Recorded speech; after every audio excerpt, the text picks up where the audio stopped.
the person of truth. What do people think about you? If somebody asks about you, is so-and-so a good person, a reliable person? What would most people who know you respond about you? The way people perceive you results in better communication, opportunities in life, deeper relationships and personal impact.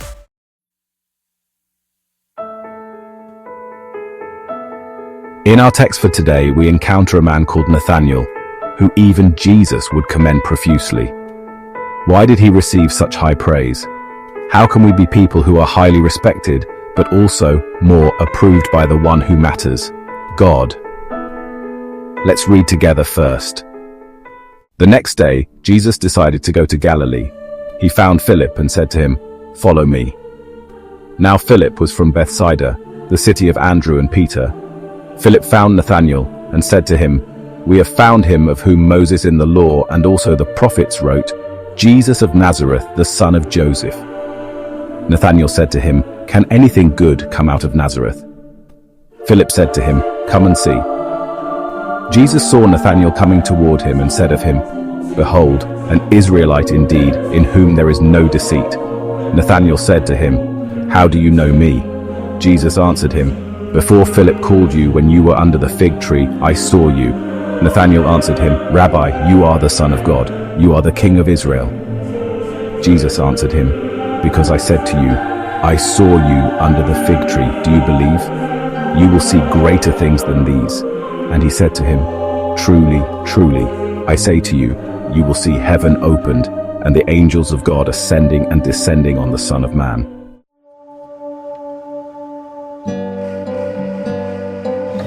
What can we observe here? We see that Nathanael had a special type of mindset. Jesus had already recruited some disciples like Peter and Andrew the previous day in Bethsaida, but here he is after more, and went to the same town in the area of Galilee again, where he now found Philip. Philip would prove to be very helpful in the future, and will be one of the 11 apostles loyal to Jesus. Just like Andrew the previous day, who called his brother Simon Peter to introduce him to Jesus. Philip finds a friend called Nathanael, and believing he will make a good disciple, tells him about Jesus. The previous day, Jesus immediately changed Peter's name upon looking at him. He said, "You will be called Cephas," which means rock. Usually the change of name symbolizes something which is not a characteristic of you yet, but you are called out to identify with, and it's part of your future. The fisherman Simon had to change a lot to become Apostle Peter. It is a very different picture when Jesus meets Nathanael.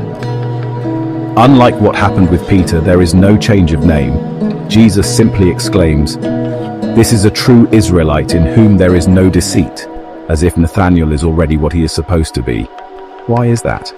Jesus pointed out that Nathanael is a man in whom there is no deceit.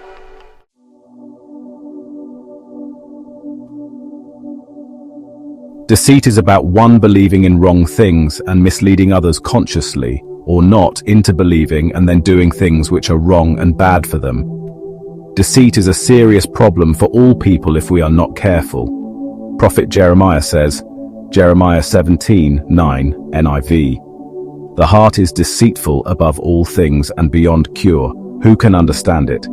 The verse illustrates the idea that human emotions and desires can be misleading. The heart's deceitfulness reflects the inclination towards sin and self-deception. It serves as a warning that one should not solely rely on one's own thoughts, emotions, or feelings, as they can lead one astray. We should consult God's word to keep away from deceit. Nathanael lived the life of a person in whom there is no deceit. He didn't lie and did not want to believe lies. He kept God's words close. God approves of that. Also, when people see that you are honest and stick to God's words, they usually would respect you. Even if they do not agree with you, many will respect that you are principled and tell the truth. And if some choose to be enemies, they be enemies of God. But usually you will be respected. So speak the truth of God. Speak the truth in general also, so whenever they can cross-check and fact-check your words, they can find no deceit in them. Doing this will make you more trustworthy and more listened to regarding your faith too. So, be an honest person basing your beliefs and life on God's words. The conversation of Nathaniel with Philip reveals how he really kept the words of God close to heart. When Philip approaches him, he refers to God's word, the Old Testament then, verse 45. "We found the one of whom Moses in the law and the prophets wrote," he said. Philip knew that this would make an impression on Nathaniel. So far, we see that Nathaniel is an honest person and one who loves God's word. This brings about respect in most people, and often also in those who may disagree with you.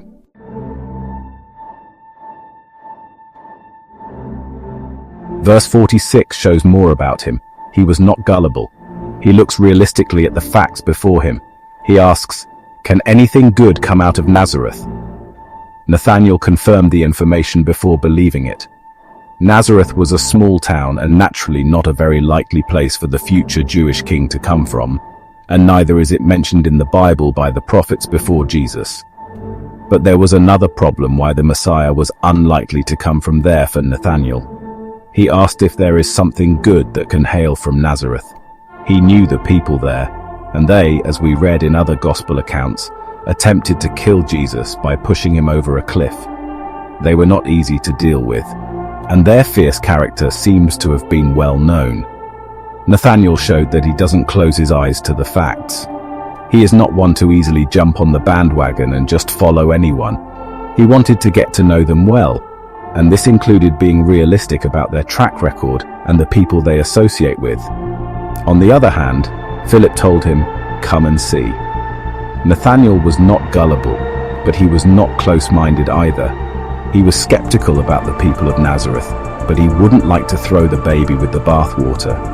Sometimes we may feel upset at some Christians and feel like we are disappointed, but if someone plays Mozart badly, it doesn't make his music less good. If anyone shows Jesus in a bad way, this doesn't mean that this is what Christianity and Jesus' way is like. If the people of Jesus' hometown are bad people, it doesn't mean Jesus is bad too. Nathaniel was realistic, which meant he took into account the known facts about this town, but also he wouldn't let this prejudice him against an individual he doesn't know well yet, and for whom his friends vouch for.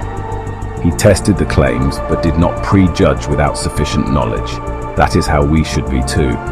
We should be sure that we have known the facts before we make decisions about people. Fair-mindedness is important. Maybe he had many questions and was about to ask them. But when Jesus saw him, he started the conversation first, which would satisfy his desire to confirm things.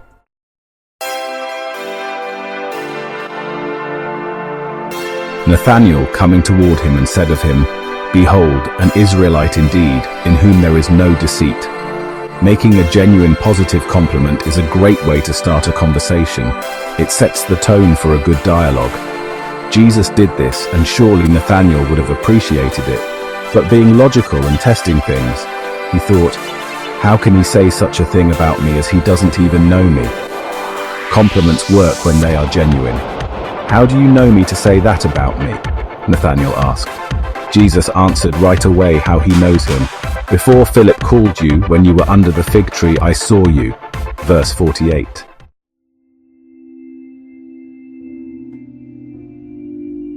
Jesus had the ability to see someone spiritually and know what they think, say, or do. Nathanael was under the fig tree for a reason which only he knew, and as he found out, Jesus knew about it too. The phrase "under the fig tree" in the Bible symbolizes a place of peace, reflection, and personal connection with God. It highlights moments of spiritual significance and revelation.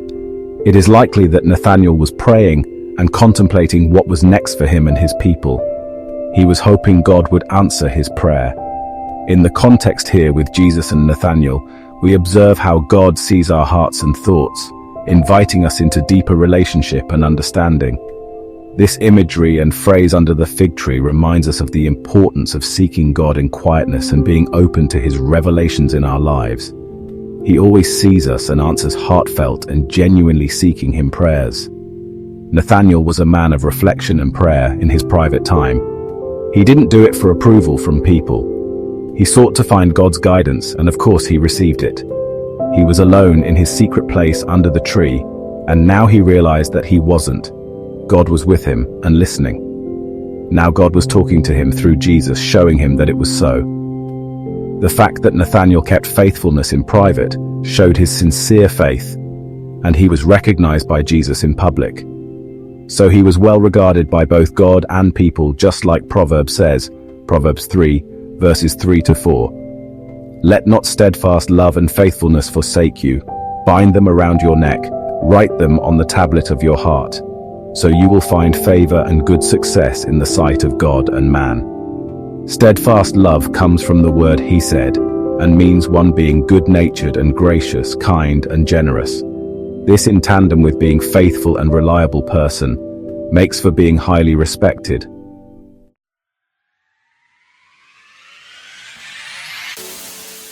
And we can see how, when encountering the truth, Nathaniel exclaimed, "Rabbi, you are the Son of God.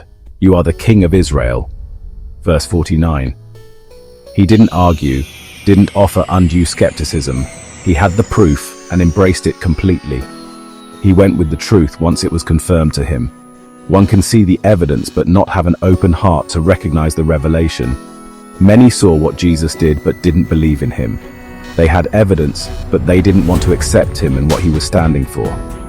Nathaniel was a man of God with an open heart, and as a result, he found what he was looking for. God's Son, who was actually going to satisfy his desire to get confirmation at a level Nathaniel didn't even think of. God gives us even more than we want. Jesus told him, "You believe just over what I told you about the fig tree." It was significant for Philip, and he believed, but Jesus told him, when you choose to believe God, even when it's something appearing to be small, but real as a sign, you will see much more than you expected in a way of evidence and outcome. With this attitude, he was going to see the heaven open and God's works happening all over the place. Angels walking up and down, which, like the place of Bethel, meaning house of God, signifies God's presence. Jesus, as the temple of God, will carry God's presence everywhere he goes.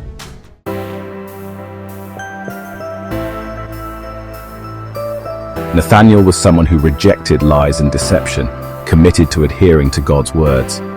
He was not easily fooled, always confirming information rather than accepting everything at face value. His openness helped him overcome any prejudices that might have kept him from discovering the truth.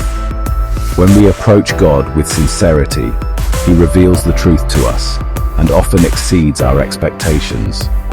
God desires for each of us to be temples of his Spirit, which comes from rejecting deceit and diligently seeking the truth, recognizing it and following it even when no one else is watching, knowing that God sees all.